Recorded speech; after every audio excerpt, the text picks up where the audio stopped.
मंगल दोष कुछ ऐसे गुरु जी होता नहीं है, बात को समझिएगा। उसका प्रभाव एक निश्चित समय तक ही होता है।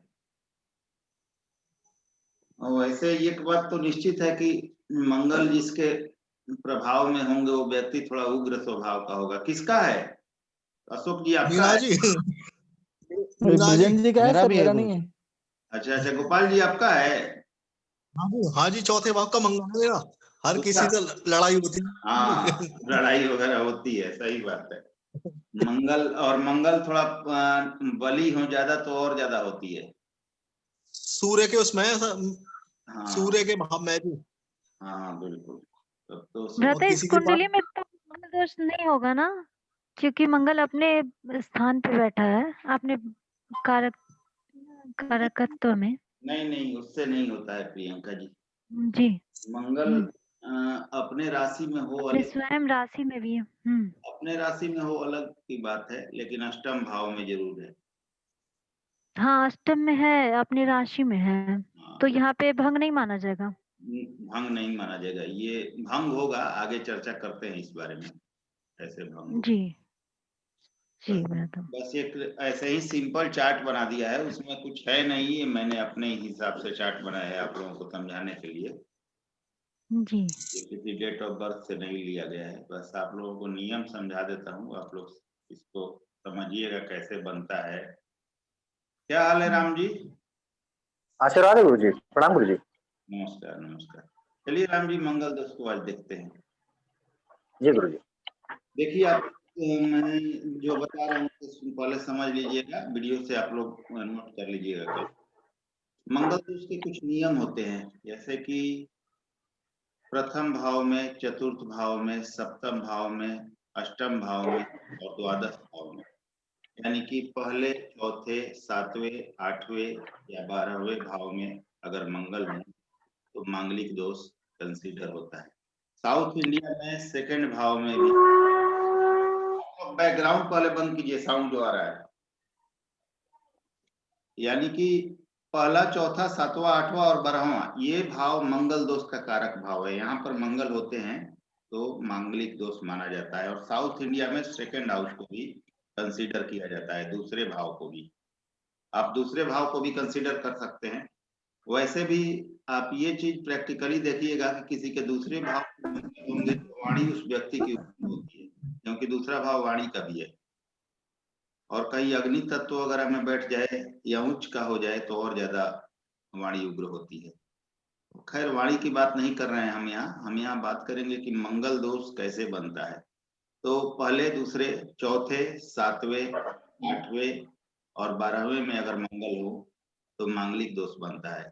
अब इसका नियम जानेंगे हम कि ये कैसे निरस्त हो जाता है या कैंसल कैसे होता है। आप लोगों को बता दूं कि 70 to 80% कुंडलियों में मंगल दोष कैंसल हो जाता है, यहीं पर स्वयं ही इसका परिहार हो जाता है। ये चीजें आगे हम डिस्कस करेंगे। दूसरी चीज ये समझिए कि 8वें का मांगलिक दोष, अष्टम भाव का मांगलिक दोष सबसे ज्यादा इसमें नेगेटिव होता है।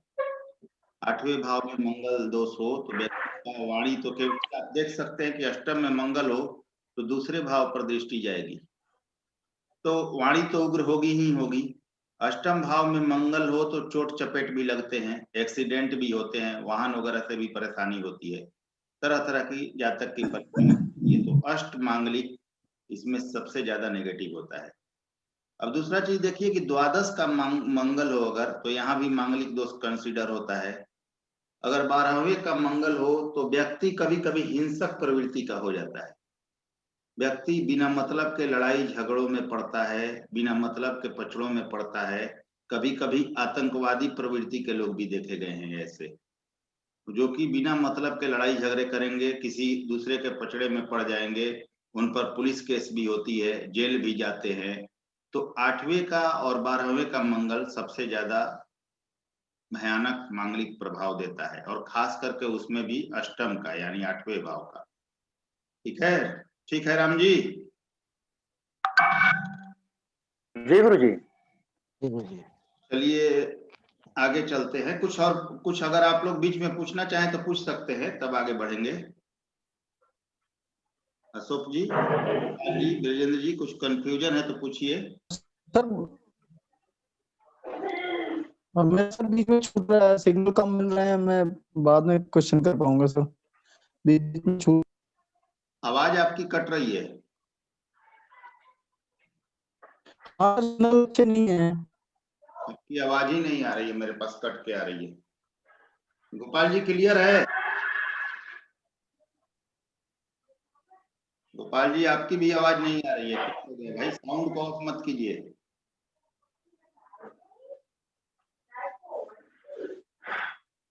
चलिए आगे प्रश्न पूछिए, कोई कंफ्यूजन हो तो। अब देखिए इस कुंडली जी को गुरुजी। देखिए, ये मेष लग्न की कुंडली है, इसमें मंगल लग्नेश होते हैं, लेकिन मंगल अपने ही राशि में अष्टम भाव में बैठे हुए हैं। तो त्रिक भाव होने के कारण भले ही अपने राशि में हो, मांगलिक दोष यहाँ पर कंसीडर होगा। अपने ही राशि में लग्नेश है हालांकि, तो उस तरह का प्रॉब्लम नहीं है, फिर भी मांगलिक दोष त्रिक भाव में होने के कारण होगा।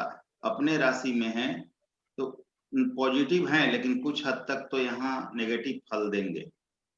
अब यहाँ इस चीज को देखिए कि अगर मंगल अष्टम में हो तो आप मांगलिक कंसीडर करते हैं, लेकिन इसके क्या क्या प्रभाव होते हैं, तो पहले ये तो जान लीजिए कि यहाँ पर मांगलिक दोष कंसीडर नहीं होगा। इसका कारण बता दे रहा हूँ। देखिए ये लग्न कुंडली है, यहाँ पर मंगल अष्टम भाव में है, लेकिन चलित कुंडली में मंगल देखिए नवम भाव का फल दे रहे हैं। भाव चलित कुंडली में ये नवम भाव में चले गए, अतः ये मांगलिक दोष स्वतः ही यहाँ खत्म हो जाता है। ये व्यक्ति अब मांगलिक है ही नहीं, इसकी आप नॉर्मल शादी कर सकते हैं, बिना मांगलिक से शादी हो सकती है, इसकी कोई प्रॉब्लम नहीं होगी। तो सबसे पहला सिद्धांत तो ये कहता है कि लग्न कुंडली में अगर मंगल पहले, दूसरे, चौथे, सातवें, आठवें या 12वें इन भावों में कहीं भी हो, तो सबसे पहला काम कीजिए कि चलित कुंडली देखिए। मान लीजिए कि मंगल आपके यहाँ 4 नंबर भाव में हो लग्न कुंडली में, और चलित में यह पंचम भाव में चले जा रहा हूँ, या तृतीय भाव में घसक के चले गए हैं, तो ये यहाँ पर मांगलिक दोष खत्म हो जाता है। तो चलित से पूरी तरह मांगलिक दोष समाप्त हो जाता है। इस चीज का आप लोगों को ध्यान रखना होगा। मान लीजिए मंगल यहाँ होते और चलित में यह लग्न में चले आए हैं या एकादश भाव में चले आए हैं, तभी मांगलिक दोष खत्म हो जाएगा। तो चलित का बहुत बड़ा महत्व है मांगलिक दोष को जानने के लिए। अगर वह ग्रह चलित में अगले भाव या पिछले भाव में चला जाता है, जो मंगल दोष में कंसीडर नहीं होगा, तो मांगलिक दोष पूरी तरह से खत्म हो जाता है। अब दूसरा चीज समझिए, यहाँ पर मंगल अगर कुंडली, गुरुजी प्रथम में हाँ बोलिए बोलिए गुरुजी, विजय। अगर चलित में 12वें में होकर वो चलित में चलित लगन कुंडली में 12वें में होकर वो चलित में लगन में चला जाए तो तभी तो मंगल दोष मानेंगे ना? हाँ बिल्कुल मानेंगे, इसको ध्यान दीजिएगा, मैंने ये समझाया है, केवल ध्यान दीजिएगा इस चीज को। मैं ये नहीं कह रहा हूँ कि यहाँ से यहाँ आ जाएंगे तो मांगलिक नहीं होगा।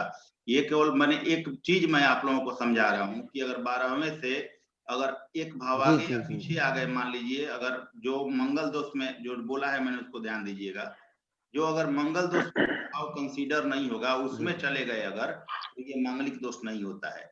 समझाने के लिए बोल रहा हूँ, मैं ये नहीं कर रहा हूँ कि लग्न में आ जाएंगे तो मांगलिक दोष नहीं होगा। इसको ध्यान रखिएगा। मान लीजिए कि यहाँ पर आ गए, किसी जी भी जी कुंडली हो, तो यहाँ पर आने का मतलब है कि यहाँ पर भी मांगलिक दोष बनता है, यहाँ पर भी बनता है, तो यहाँ पर भी बनेगा। लेकिन ध्यान रहिए केवल यहाँ के लिए मैं नहीं समझा रहा हूँ, किसी भी भाव में हो, जैसे यहाँ पर ही हो तो यहाँ आ जाए, यहाँ आ जाए, अगले भाव में कहीं या पिछले भाव में चले जाएं जहां मंगल दोष कंसीडर नहीं होता है, जिस भाव में अगर चलित में मूव कर गए हैं तो मांगलिक दोष कैंसिल हो जाता है, ये बोल रहा हूं मैं। समझ में आया मेरी बात? जी जी। अगर गुरुजी, हाँ गुरुजी, अगर गुरुजी एक चीज और जानना चाहता हूँ, ये जो है मंगल जो है पंचम में लगन कुंडली में दिखा के और चलित में चौथे में चला गया तो ये भी मंगल दोष मानेंगे ना? हाँ मंगल दोष माना जाएगा, बिल्कुल माना जाएगा। अब मान लीजिए कि आपके लग्न कुंडली में मंगल यहाँ है और चलित में चले आए अष्टम भाव में, तब भी मंगल दोष होगा। लग्न कुंडली में अगर यहाँ पर हैं और चलित में या सप्तम भाव में चले जा रहे हैं, तब भी मंगल दोष होगा। अगर लग्न कुंडली में द्वादश में है और चलित में या लग्न में चले आ रहे हैं, तब भी मंगल दोष होगा। यहाँ भी है लग्न कुंडली में और चलित में यहाँ आपके लग्न में चले आ रहे हैं, तब भी मंगल दोष होगा। ठीक है, जी जी गुरुजी, समझ में आ गई? क्लियर है? समझ में आ गया गुरु। हाँ, क्लियर हो गया गुरुजी। और वैसे ही मान लीजिए लग्न कुंडली में किसी अन्य भाव में हो, लेकिन चलित में वह 1 4 7 8 12 दूसरे भाव में भी अगर आ जाते हैं चलित कुंडली में, यानी जो मंगल दोष कंसीडर होता है, तो यहाँ पर मांगलिक माना जाएगा। उसी प्रकार अगर लग्न कुंडली में 1 2 4 7 8 12 में कहीं भी हो और यह चलित कुंडली में अलग भाव में परिवर्तन कर जाते हैं, मतलब अलग भाव में चले जाते हैं जहां मंगल दोष कंसीडर नहीं होता है, तो मांगलिक दोष कैंसिल हो जाता है। ठीक है, जी जी गुरु। अब देखिए इस चीज को मैं जो भी समझा रहा हूँ उसे आप लोग केवल समझिए, उसको अप्लाई मत कीजिए। लग्न में आएंगे तो आपने ठीक कहा मांगलिक हो जाएंगे, लेकिन मैं वो चीज नहीं कह रहा हूँ। उसको भाव बदल लेगा तो भाव बदल के कहाँ जाएगा वो देखिए। अगर मांगलिक दोष वाले जगह पर जाएगा तो मांगलिक ही होगा, लेकिन अगर मांगलिक दोष से अलग अगर कहीं जा रहा है तो नहीं होगा मांगलिक। सही, एकदम सीधा सीधी बात है उसमें। अब देखिए कि और क्या चीज हो सकता है। मान लीजिए मंगल आपके योग कारक हैं, आपकी कुंडली में मंगल अच्छे हैं, मेष लग्न का कुंडली हो, सिंह लग्न का कुंडली हो, धनु लग्न की कुंडली हो, मतलब जहां मंगल आपके योग कारक हैं, जिस कुंडली में योग कारक मंगल हो और अच्छे भाव में बैठे हों, पहले भाव, चौथे भाव में हो, पांचवें में हो, सातवें में हो, नौवें में हो, 10वें में हो, 11वें में एटलीस्ट हो, अच्छे भाव में बैठे हों और योग कारक हैं, तो यह सबसे पहले जानते हैं योग कारक आप लोग काउंट को ठीक कीजिए। तो सबसे पहले इस चीज को समझ लीजिए कि योग कारक अगर मंगल होगा कुंडली में और अच्छे भाव में होगा तो मंगल दोष कैंसल हो जाता है, मंगल दोष नहीं माना जाता। अगर अच्छे हैं आपकी कुंडली में वास्तव में, मान लीजिए नवमेश हैं, लग्नेश हैं, चतुर्थ भाव के स्वामी हैं, दसम भाव के स्वामी हैं, मतलब अच्छे भावों के स्वामी हैं और अच्छे भाव में बैठे हों, तो योग कारक होने के कारण मंगल दोष नहीं कंसीडर करना चाहिए। वैसे व्यक्तियों की शादी नॉर्मल लड़की से की जा सकती है, कोई दिक्कत नहीं है। अब योग कारक होकर अच्छे भाव में हो, इसका मतलब ये नहीं कि छठे में हो, 8वें में हो जाए और 12वें में हो जाए, इसका ध्यान रखिएगा। क्योंकि 8वां भाव जो है वो त्रिक भाव में आता है, 12th हाउस भी आपका त्रिक भाव में आता है, छठे में तो मांगलिक दोष बनेगा ही नहीं।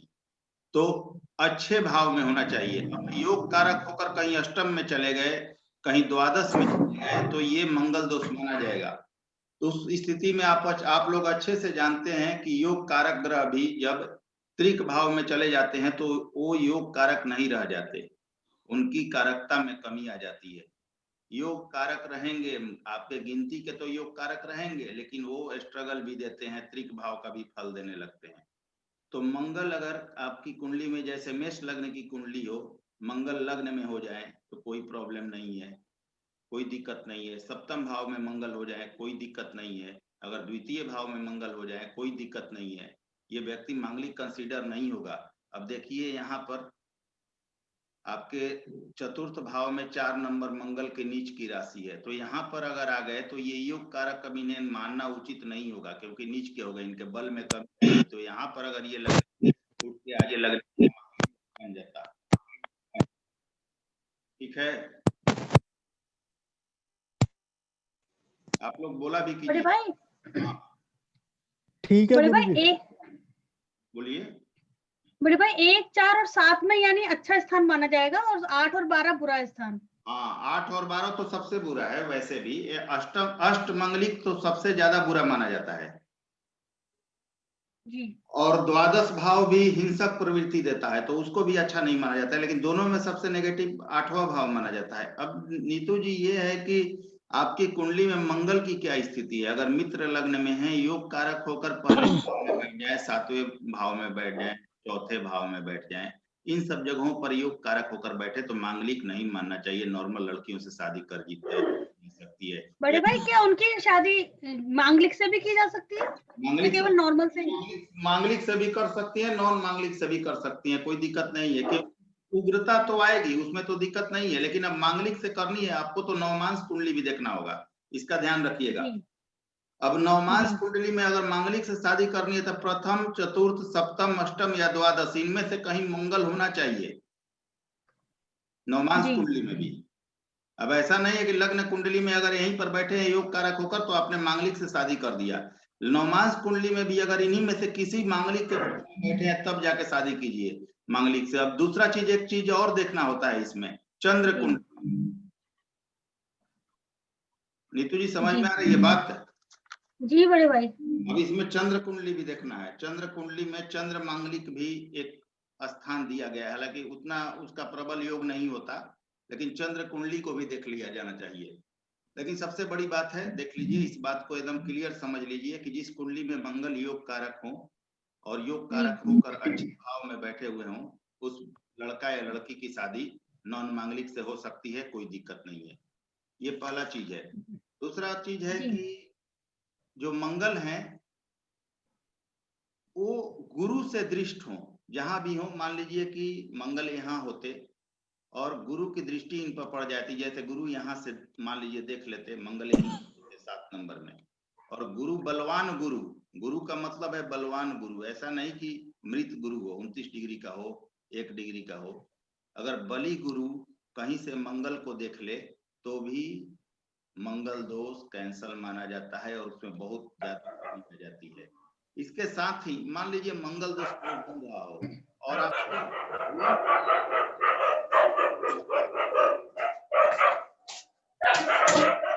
क्लास होगा, बैकग्राउंड साउंड बंद कीजिए। साउंड आप लोग बंद कीजिए, नहीं बता पाऊंगा कौन किसका साउंड है भाई, साउंड बंद कीजिए आप। अब देखिए गुरु की बात कर रहा था मैं। अगर मान लीजिए मंगल कहीं मांगलिक जगह पर बैठे हुए हैं और गुरु बलवान होकर केंद्र में या त्रिकोण में बैठ जाते हैं, बली होकर केंद्र या त्रिकोण में और अच्छे राशियों में बैठ जाते हैं, तब भी मांगलिक दोष में कमी आ जाती है। लेकिन कमी आती है, वो पूरी तरह खत्म नहीं होता, इस बात को ध्यान रखिए। लेकिन अगर अच्छे और शुभ और बली गुरु की दृष्टि पड़ जाए मंगल पर, तब यह मांगलिक दोष कैंसल माना जाता है। तो ये भी पोजीशन हुआ। पहली पोजीशन योग कारक मंगल अच्छे जगह पर, मतलब कि चौथे में, सातवें में, ऐसे जगहों पर बैठे हों अच्छी राशियों में या योग कारक हों। और दूसरी चीज कि गुरु की दृष्टि उन पर, बलवान गुरु की दृष्टि पड़ रही हो, तो दोनों जगहों पर कैंसल हो जाता है। तीसरा चीज हो गया कि आपकी चलित कुंडली में, या पहले स्थान पर ही चलित को रख लीजिए, चलित कुंडली में मंगल ने स्थान परिवर्तन कर लिया है। अगर मान लीजिए लग्न कुंडली में अष्टम भाव में है और चलित में 9वें भाव में चले गए हैं, तो भी आपका यह मंगल दोष पूरी तरह से कैंसिल हो जाता है। ये 3 चीजें हुई। अब चौथी चीज, हाँ बोलिए। बड़े भाई केवल दृष्टि से होगा या फिर उनकी युति भी मतलब कर सकती है कैंसिल? हाँ बिल्कुल नीतू जी, अब दृष्टि जहाँ काम करेगी वहां तो ये तो नॉर्मल चीज है कि युति भी काम करेगा वहां। जब दृष्टि से जब मंगल दोष खत्म होगा तो युति तो 100% खत्म करेगा, उसमें क्या शक है। जी जी ठीक है बड़े भाई। वो तो दृष्टि सर काउंट होगा। थोड़ा सा सही बात है, जो अगर कुछ मैं मिस कर रहा हूँ या याद नहीं आ रहा है तो आप लोग पूछ लिया कीजिए। सर मैं एक प्रश्न पूछना चाह रहा था इस जगह पे जी।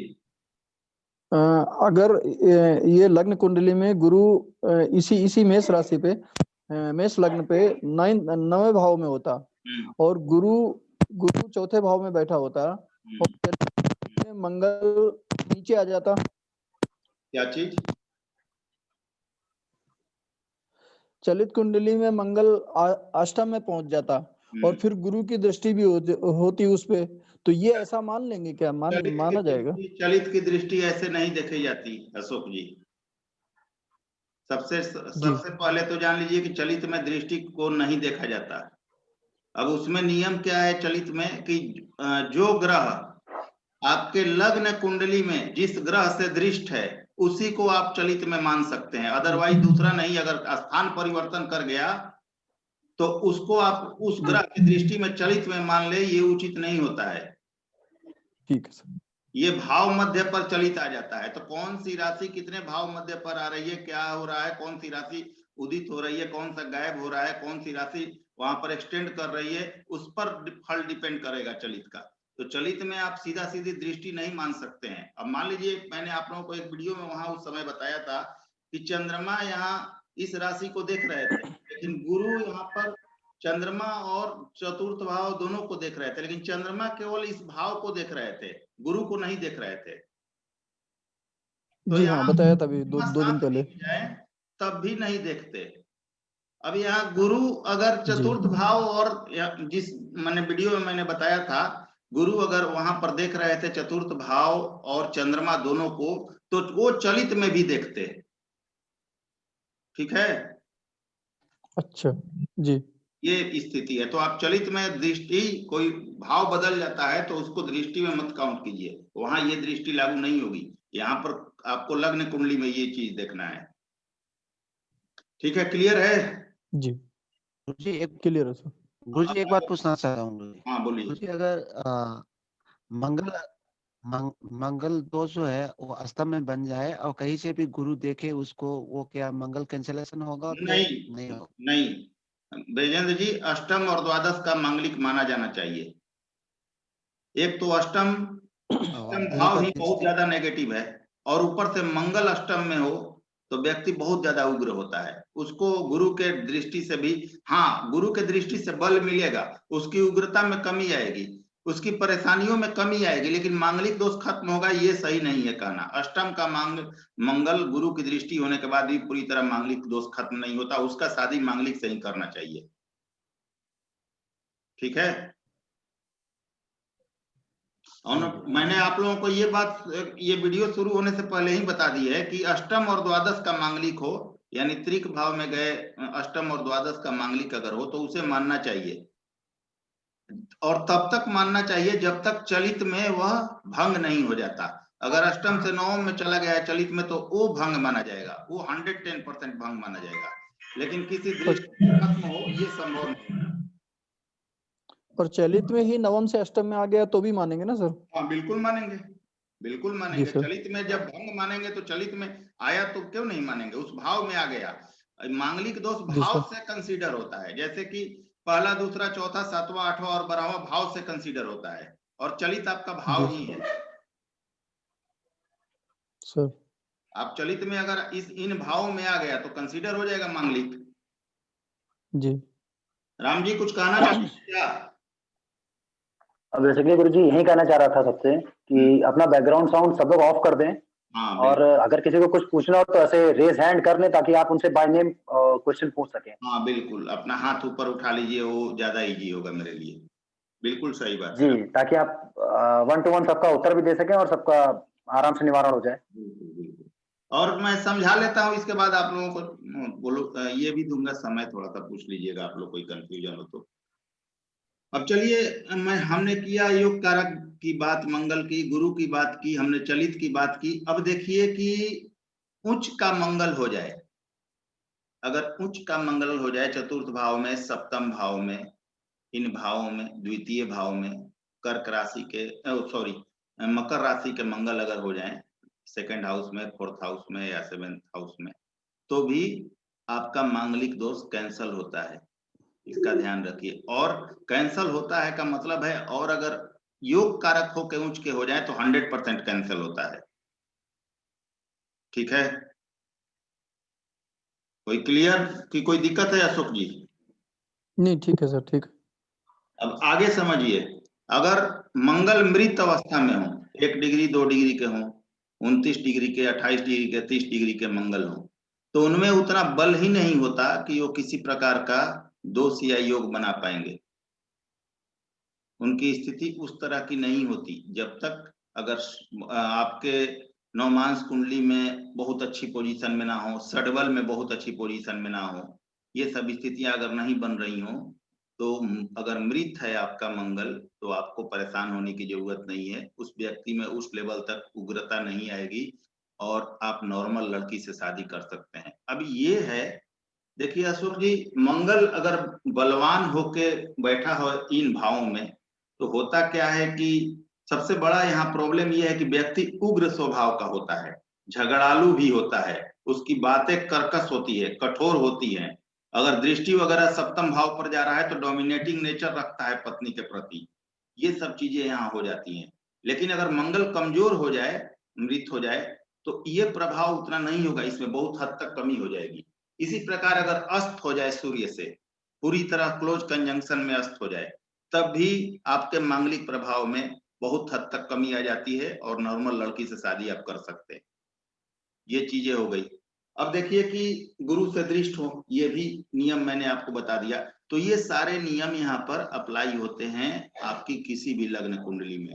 योग कारक हो, गुरु से दृष्ट हो अच्छे भाव में, इसके बाद चलित में स्थिति देख लीजिए, अस्त हो, मृत हो, ये सब स्थिति कोई ना कोई कंडीशन 70-80% कुंडलियों में मिल जाती है और मंगल दोष कंसीडर नहीं होता है। उस स्थिति में मंगल दोष नहीं मानना चाहिए और नॉर्मल लड़की से शादी किया जाना चाहिए।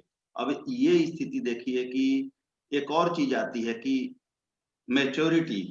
तो 32 बरस 34 बरस के बाद व्यक्ति मैच्योर हो जाता है। आपने देखा होगा कि बहुत सारे लोगों में गुस्सा बहुत ज्यादा रहता है, लेकिन जैसे जैसे उम्र और एक्सपीरियंस उनका बढ़ता है, वो उनका गुस्सा भी कम आता है समझ के साथ। तो ये चीजें धीरे धीरे 32-34 के बाद वैसे भी मैच्योरिटी इतनी काफी आ जाती है कि धीरे धीरे आदमी अपने आप को कंट्रोल कर लेता है और मांगलिक दोष होते हुए भी उतना प्रभाव नहीं देता इस चीज का। इसका उदाहरण मैं खुद हूँ। मेष लग्न की कुंडली है मेरी, लग्न में मंगल बैठे हुए हैं और नन मांगलिक से मैंने शादी की है और आज तक मुझे कोई प्रॉब्लम नहीं हुई है।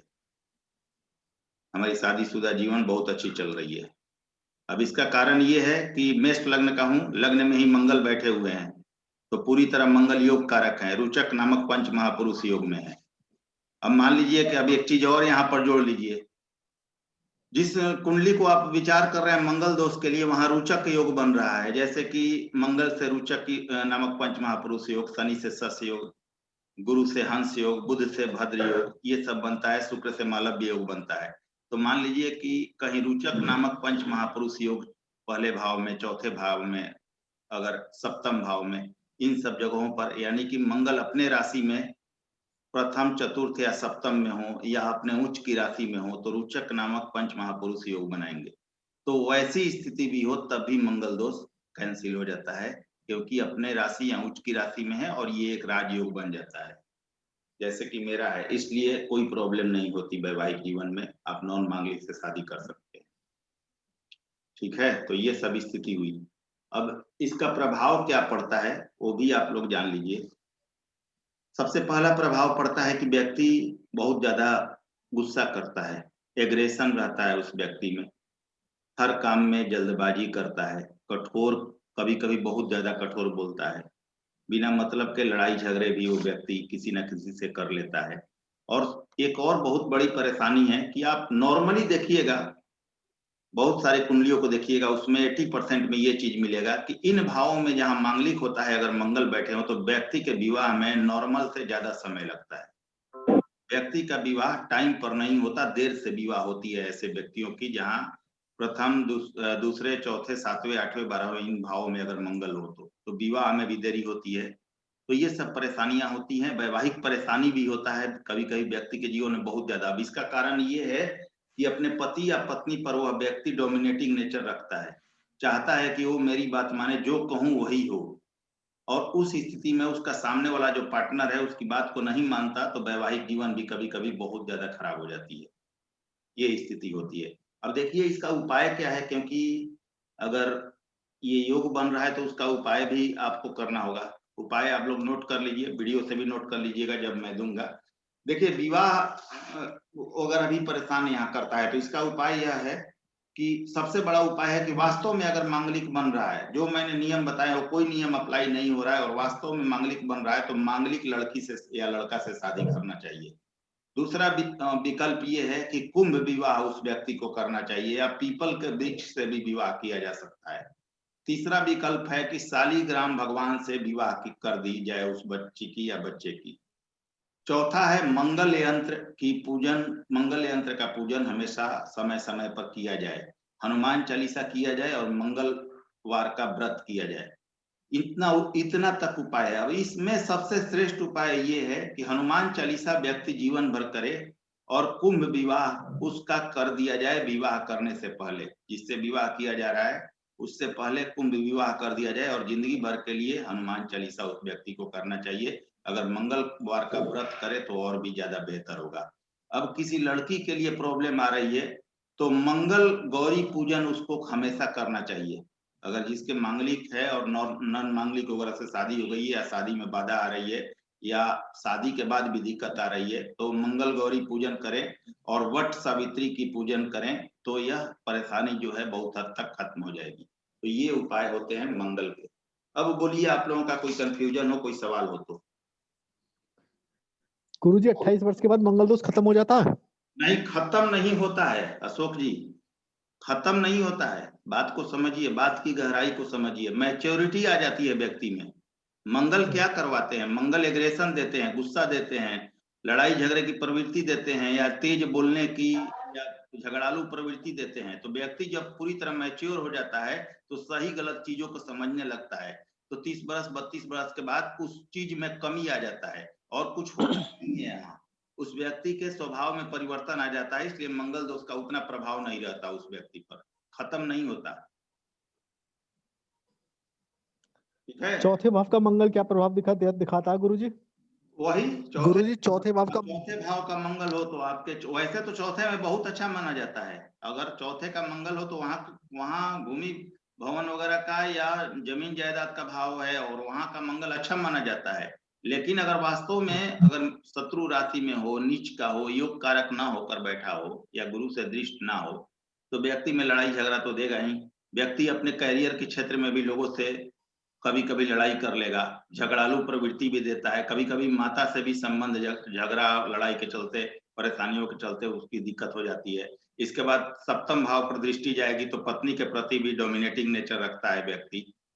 आय वगैरह के लिए भी उसको आय वगैरह तो होती है लेकिन कभी कभी कुछ ऐसा कर जाता है अपने प्रवृत्ति के कारण कि उसका जो लाभ होने वाला है वो हानि में बदल जाता है। ये सब स्थिति होती है। दूसरे में हो तो उसकी वाणी वैसे भी कठोर हो जाती है। इसके अलावा रिश्तेदार कुटुंब का भाव है तो रिश्तेदारों से कभी कभी नहीं बनती, कुछ ऐसा बोल देगा कि आपके रिश्तेदार वगैरह से कभी कभी बहुत ज्यादा अनबन हो जाते हैं या कठोर वचन या वैवाहिक देरी भी कराता है सप्तम अगर द्वितीय भाव में हो तो, क्योंकि दूसरा 7वां 11वां ये सब भाव विवाह के लिए भी माना जाता है। 7वें भाव में हो तो वही स्थिति है, आपके वैवाहिक देरी, पार्टनर आपकी हो सकती है डोमिनेटिंग नेचर की मिले, आप भी पार्टनर को डोमिनेट करेंगे और आपके लग्न पर दृष्टि जाएगी तो वैसे भी आपकी वाणी वगैरह कर्कश रहेगी। अगर अष्टम में हो मंगल तो चोट चपेट का चांस बनेगा, परेशानियां देगा। यहाँ पर द्वादश का हो तो हिंसक प्रवृत्ति तक देता है, बिना मतलब के लड़ाई झगड़े में पुलिस केस वगैरह में फंसा देता है, ऐसी स्थिति होती है। ये गुरुजी मैंने सुना अष्टम का मंगल वैधव्य योग्य कराता है, ऐसा है कुछ?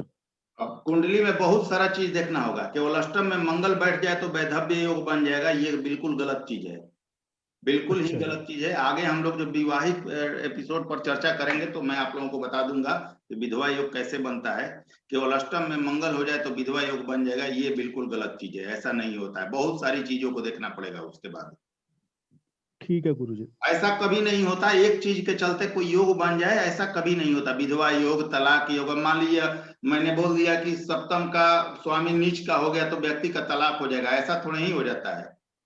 सप्तम का स्वामी नीच का हो गया तो तलाक हो जाएगा, ये नहीं होता। उन पर उन भावों पर किन ग्रहों की दृष्टि है, सप्तमेश पर किन ग्रहों की दृष्टि है, सप्तमेश कहाँ नीच का हुआ है, विवाह के कारक शुक्र या गुरु, पुरुष के लिए शुक्र, स्त्री के लिए गुरु, उनकी क्या स्थिति है, ये सभी स्थितियां जब तक हम नहीं देखें। नवमांश कुंडली की क्या स्थिति है, नवमांश में सप्तमेश की क्या स्थिति है, सप्तम भाव की क्या स्थिति है, गुरु की वहां या शुक्र की क्या स्थिति है, जब तक ये चीजें नहीं देखेंगे हम केवल एक चीज से कभी भी जिंदगी में याद कर लीजिए आप लोग, कभी भी फलित नहीं किया जाता कि किसी ने बोल दिया कि अष्टम में मंगल बैठ गया तो वैधव्य योग हो जाएगा, ऐसा कभी नहीं होता है।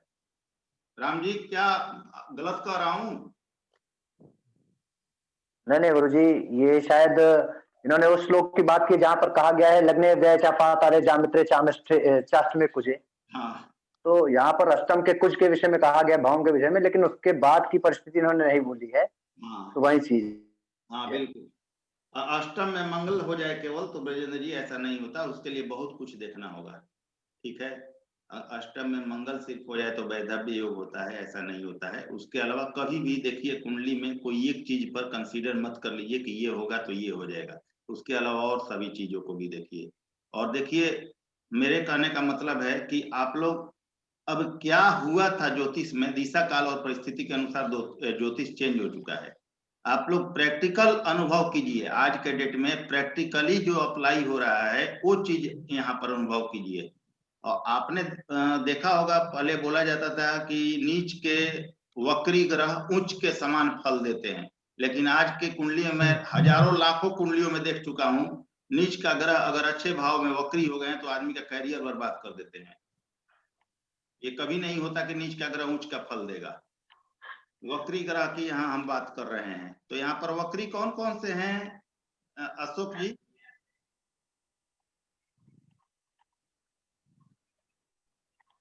बोलिए अशोक जी। सूर्य के पास के ग्रह वक्री माने जाते हैं सर? नहीं, देखिए, सूर्य से 5वें से 9वें भाव तक शनि, मंगल या गुरु, ये तीनों हो तो ये वक्री माने जाते हैं। यानी कि 1 2 3 4 5 यहाँ से लेकर 6 7 8 9 यहाँ तक, यानी यहाँ से लेकर यहाँ तक जो भी शनि, मंगल या गुरु, इन तीनों में से जो भी होगा वो वक्री होगा। अब देखिए 5वें से 9वें तक सूर्य के ये तीनों ग्रह वक्री होते हैं, शनि यहाँ पर वक्री हैं जी। जब भी याद कर लीजिए, सूर्य से 5वें से 9वें तक शनि, मंगल या गुरु तीनों में से कोई भी होगा, 5वें भाव में भी, 9वें भाव में भी या बीच में भी, तो वक्री होगा। तो यहाँ पर देखिए शनि अब यहाँ वक्री हैं तो कहाँ है? अपने राशि में है, सस नामक पंच महापुरुष योग में है। ये सामान्य से कई गुना अच्छा फल देंगे, सामान्य से कई गुना ज्यादा अच्छा फल इस जातक के लिए देंगे वक्री होकर। वक्री का मतलब है जो शुभ है वो शुभ फल देगा। अब शुभ का मतलब यहाँ समझ लीजिए, नैसर्गिक शुभ की बात नहीं कर रहा हूं मैं, कुंडली के लिए जो शुभ ग्रह है अगर वक्री हो गया तो वह वक्री होकर सामान्य से कहीं ज्यादा अच्छा फल देता है, कहीं ज्यादा अच्छा फल देगा आपको अपनी दशा अंतरदशा में। यहाँ गुरु ही वक्री हो जाए, अगर कहीं भी अच्छे जगह पर वक्री हो जाए तो नवमेश है, ये बहुत अच्छा फल देंगे जातक को। कुंडली के लिए कोई शुभ ग्रह वक्री हो जाए, योग कारक ग्रह वक्री हो जाए तो बहुत अच्छा फल देता है, और कोई अशुभ ग्रह वक्री हो जाए तो वह बहुत ज्यादा परेशानियां देता है। और नीच का ग्रह कभी भी उच्च का फल नहीं दे सकता, और उच्च का ग्रह कभी भी नीच का फल नहीं दे सकता। इस चीज को आप लोग हजारों कुंडलियों पर अप्लाई कीजिएगा। अगर शनि यहाँ नीच के हो जाए तो व्यक्ति का कैरियर बर्बाद हो जाएगा, वक्री हो जाए नीच के। तो ठीक है, आज क्लियर हुआ अशोक जी, विजेंद्र जी, कोई दिक्कत? गुरुजी जी गुरुजी एक चीज बता दो, सूर्य से 5 9, ये 5 9 से बकरी जो बताए थे ये बता दो आप जरा एक बार। देखिए